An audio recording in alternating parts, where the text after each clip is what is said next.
everybody and welcome back to my channel. So today I'm going to be drawing with my markers and pencils here, and I'm going to be drawing on this toned paper.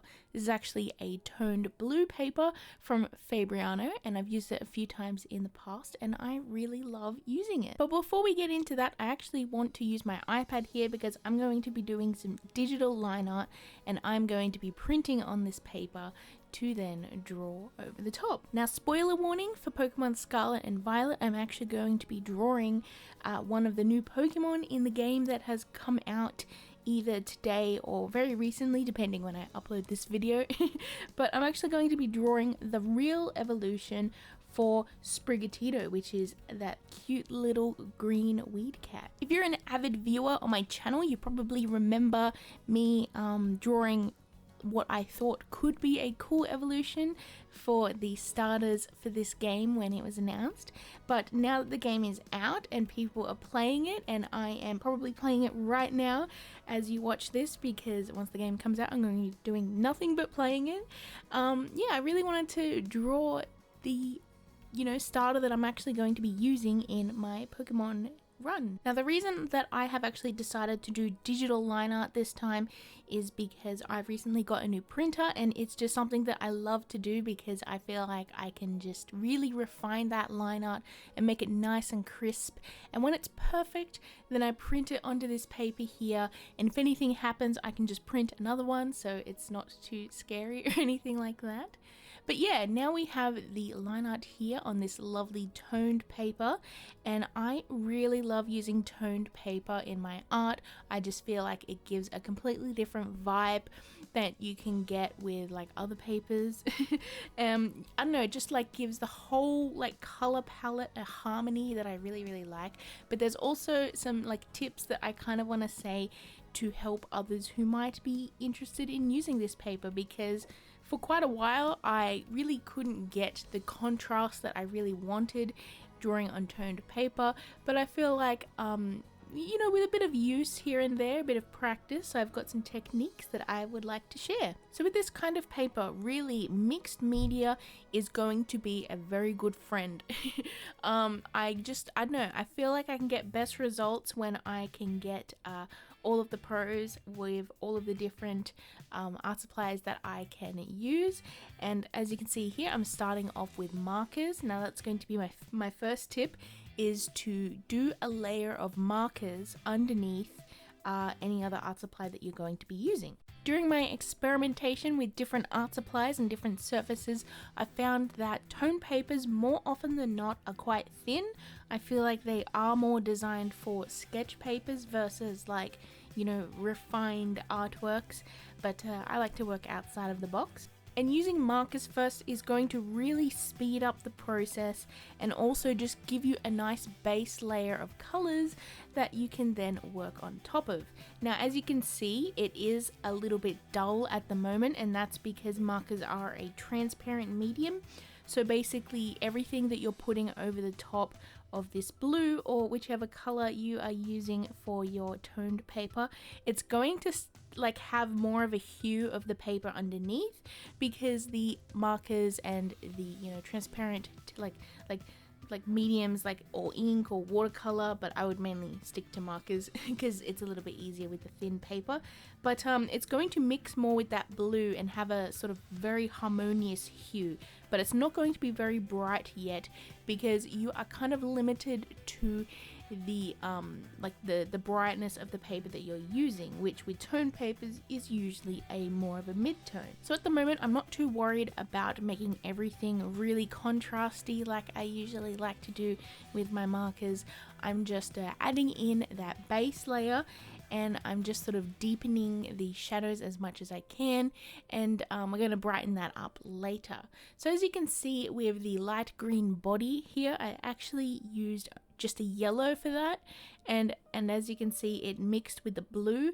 So if you really want to sort of get some very like light tones in your art and you don't want to darken the page too much, I would think about what colors you can use to mix with the color of the paper to get the color that you want. So you can see that I have a blue paper. Instead of using a light green, which would have darkened it more, I used a yellow, and that still kept the lightness as much as I could, and still had that nice light green. The next tip I want to mention is using colored pencils. Now you can actually use colored pencils to add in your highlights and your lighter tones, especially tones that are lighter than the paper. And this is going to really increase the contrast and make everything look more crisp and more refined and, less dull than it was before. Now quickly, I do want to also mention that not all colored pencils are equal, and some colored pencils, even, more expensive artist grade pencils, could still be more transparent than opaque, and I have found that out from testing many art supplies. The ones I'm actually using now is my Prismacolor Premier pencils, and I have found that they are the most opaque of a colored pencil. And if you have another colored pencil brand that is more opaque than Prismacolor, please let me know in the comments below, because I would be very interested in that. But yeah, these are the most opaque and the most creamy ones that I have found so far, and they layer really nicely as well. Now with drawing on this toned paper, you are going to be using a lot of layering, especially, pencil over the marker, but also pencil over the pencil, and just slowly bringing out the details that sort of got lost when you colored in the, drawing that you're drawing. Now I'm starting off here and I'm just outlining some areas which I believe that, highlights are going to hit. And you really want to think about where your light source is. Mine is pretty much from the front and slightly above. So I'm going to have a lot of highlights here and a little bit of rim lighting as well, just because I really like that. You can actually use lighter colors against your line art if you want to accentuate your line art and make it look more noticeable. I find that is a really fun way to do it. Now I'm also adding in some shading here, and I'm just lightly shading in, in a little bit of a texturous way. I really like the texture of colored pencils, but if you don't like that texture, you can blend more and add layers upon layers to make it more smooth. That is also a very satisfying technique. But for me, I'm adding a bit of texture here, and I'm trying to add in some little fur strokes into the tufts of fur on this little Pokemon here. And I'm also trying to push some of the saturation as well. A good tip I find to get the most saturation that you can possible is add in marker, and then we're going to go over the top with pencils, and that's going to further push the colors away from the direction of the colored paper.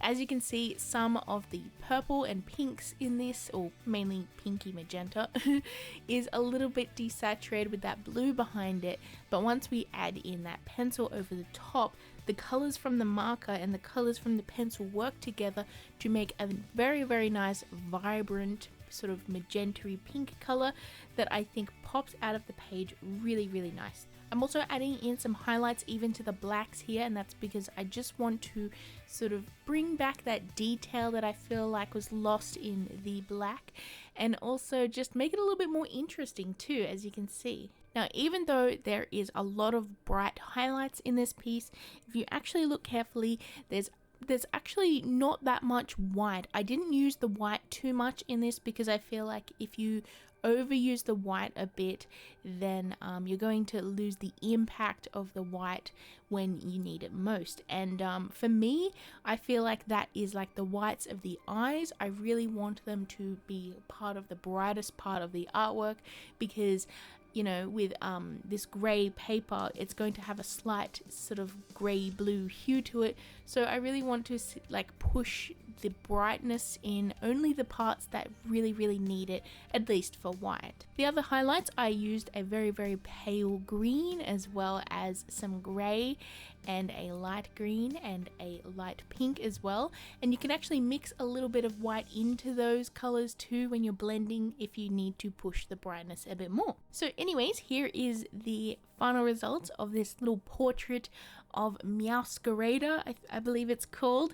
And honestly, this Pokemon surprised me when it was leaked because I've actually seen it before the game came out. I was very surprised, but honestly, I don't mind it. Even though it did end up standing up on two legs when I didn't want the evolution to stand on 2 legs. I still like it and I'm going to use it in my game. So anyways, thank you guys so much for watching. I hope you enjoyed this video. Please hit that like and subscribe button and let me know in the comments below what you think of my artwork. I hope you all are having a lovely day, and if you're playing the Pokemon game, I hope you're enjoying it. And if you're drawing on toned paper, I hope you are also enjoying that. And I hope to also see you in my next video. Bye everyone.